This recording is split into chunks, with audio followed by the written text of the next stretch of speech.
The Fed is about to flip the script on interest rates. With a cut expected this week, the big question is, how will it hit your wallet, your loans, and your investments?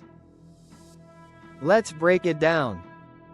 Right now, the federal funds rate sits at 4.25% to 4.50%.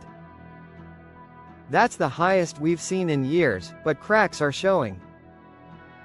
Job growth is slowing, inflation is cooling but still sticky, and the Fed is under pressure to act.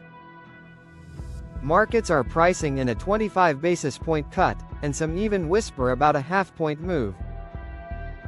Why the Fed is cutting? The labor market is softening, fewer jobs are being created, and wage growth is slowing. The Fed doesn't want a full-blown slowdown. But inflation hasn't disappeared. Tariffs and consumer prices are still running above that 2% target.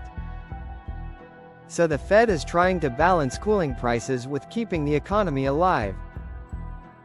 What the market expects a quarter-point cut is almost locked in for September. Futures markets put the odds near 90%. Investors also expect another cut in December, and potentially more in 2026. What it means for you borrowers. You may see slightly lower mortgage and auto loan rates, though the first cut won't be life-changing.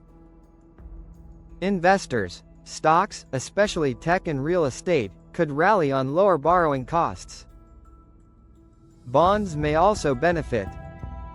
Savers. Yields on your savings accounts could slip as banks adjust, so the window for high-yield savings may be closing. Here's the bottom line. The Fed is likely starting an easing cycle, not finishing one. If the economy weakens further, more cuts are on the way. That means a shift in how we all borrow, save, and invest. Stay tuned, because the next 6 months could reshape the financial markets. If you want to keep up with the Fed's moves and how they affect your money, hit subscribe and turn on notifications. I'll keep you ahead of the curve.